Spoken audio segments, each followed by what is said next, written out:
उसकी जानकारी देने के लिए आपके बीच आया हूँ। मेरे राइट हैंड साइड में शिवचरण शर्मा जी जो सर्व ब्राह्मण महासभा के प्रदेश के मंत्री हैं, मेरे साथ बैठे हुए हैं। बालकृष्ण शर्मा जी हमारे गंगापुर सिटी के अध्यक्ष हैं।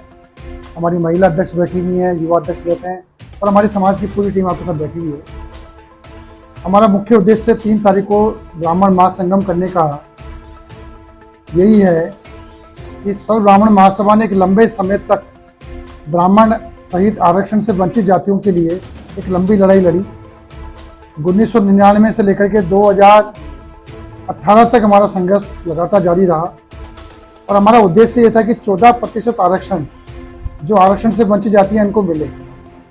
और एक लंबी लड़ाई के तहत ब्राह्मण आरक्षण रैलियां हमने आयोजित करी, लाठीचार्ज हम पे हुआ, हमारे खिलाफ मुकदमे बने, बहुत सारी चीज़ें हमारे साथ उस समय घटित हुई। लेकिन बाद में 2018 में ये फैसला हुआ कि EWS का आरक्षण 10% दिया जाएगा। लेकिन जो आरक्षण दिया गया है वो हमारी डिमांड 10% की नहीं थी। हमारी डिमांड थी कि हमको 14% आरक्षण मिले। मैं आप सबकी जानकारी के लिए बताना चाहता हूँ, कुल मिला के देश में 272 जातियाँ हैं। 272 जातियों में से 263 जातियों को आरक्षण मिला हुआ है, जिसमें SC ST और OBC को आरक्षण मिला हुआ है। हम उस आरक्षण की खिलाफत नहीं करते। हम तो ये कहना चाहते हैं कि हमको हमारा हक मिले, हमारे बच्चों का भविष्य सुरक्षित रहे। इस भावना के साथ सर्व ब्राह्मण महासभा ने पहली बार आरक्षण की मांग 1999 में की थी। मैं खुद आमने अनशन पर बैठा, अटल बिहारी वाजपेयी देश के प्रधानमंत्री थे उस समय। तय हुआ कि 14% आरक्षण दिया जाएगा। बाद में सरकार बदल गई, वसुंधरा जी CM बन गई राजस्थान के, तो हम पे लाठीचार्ज हुआ। उस समय वसुंधरा जी ने वादा किया कि मैं 14% आरक्षण दूंगी। बाकायदा विधानसभा में ध्वनि मत से रात को 12 बजे प्रस्ताव पारित हुआ।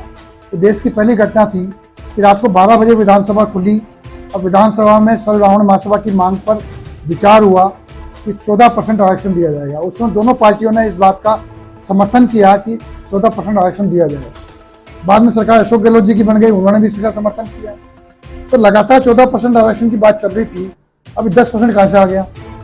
तो हमारी मुख्य मांग है कि 14% आरक्षण हमको दिया जाए।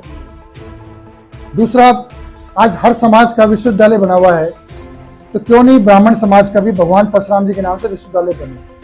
दूसरी हमारी मांग इस कार्यक्रम के माध्यम से रहेगी। तीसरा, हम चाहते हैं कि पूरे राजस्थान के हर जिले के अंदर गुरुकुल की स्थापना हो। इसके लिए सरकार जमीन हमको उपलब्ध कराए, समाज अपना गुरुकुल बनाएगा और संस्कार देगा बच्चों को। प्रयास करेगा कि बच्चे जो संस्कार हमारा था वो खत्म होता जा रहा है उसको वापस अपनाएं। तो गुरुकुल की परंपरा को वापस से राजस्थान से चालू करने का मन है। तीसरा, हम चाहते हैं कि 111 फीट की भगवान परशुराम जी की प्रतिमा की स्थापना जयपुर में हो, क्योंकि भगवान परशुराम जी खाली ब्राह्मणों के आराध्य देव नहीं है, ये भगवान विष्णु के 6ठे अवतार हैं। कुछ वर्षों में लोगों ने कहा कि ये तो ब्राह्मणों के देवता है, ऐसा नहीं है, वो सबके कल्याण करने वाले हैं और आज भी चिरंजीवी हैं। तो अगर उनकी 111 फीट की प्रतिमा लगती है तो पूरे देश के लोग देखने के लिए आएंगे। उस प्रतिमा को लगाने का जिम्मा सर्व ब्राह्मण महासभा लेती है, जमीन सरकार उपलब्ध कराए हमको। तो 4-5 हमारी मुख्य मांगे रहेंगी। कुछ उन दिनों में हम पे मुकदमे लग गए थे आरक्षण आंदोलन के तहत, जो आज 20 साल के बाद भी निपटे।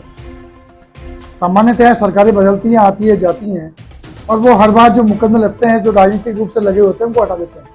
चाहे SC ST के मुकदमे हो, लेकिन ब्राह्मणों के मुकदमे आज भी कोई विड्रॉ नहीं किए। कभी भी थानेदार का फोन आ जाता है कि आ जाओ, तो वो चीज़ें बंद होनी चाहिए। इसलिए हमारी मांग ये भी रहेगी कि हमारे मुकदमे वापस लिए जाएँ।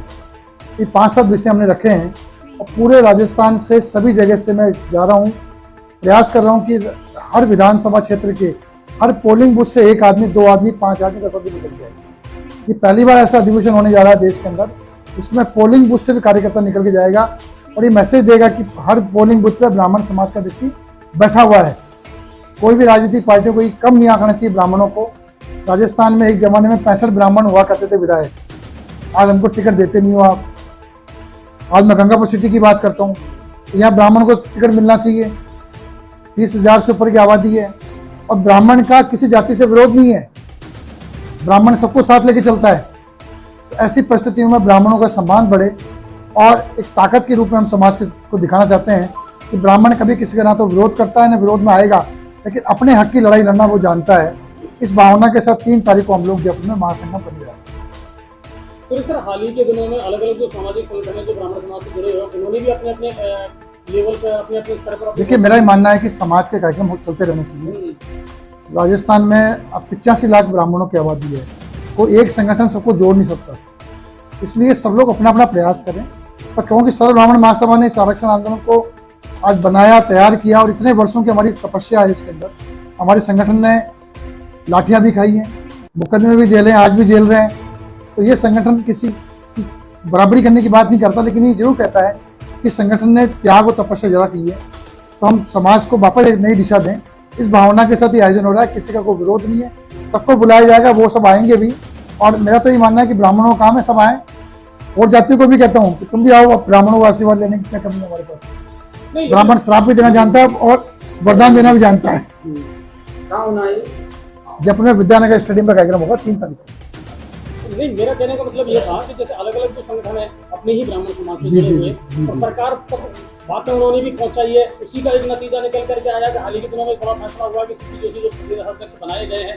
तो आपको लग रहा है कि हाँ, पार्टी कुछ ब्राह्मण समाज के इतना काम तो कर रही है, मगर जितने काम करने चाहिए उतने शायद नहीं देखो, हो पा रहे। बेसिकली क्या है कि पूरे देश में टारगेट ब्राह्मण को रखा जाता है, वो गलत है। ब्राह्मण कभी किसी का विरोध नहीं करता। ब्राह्मण सदैव सहिष्णु रहता है, सर्वे भवन्तु सुखिनः, सर्वे सन्तु निरामया, ऐसी भावना का साथ काम करता है। ऐसा ब्राह्मण कभी किसी को नुकसान नहीं पहुंचाता।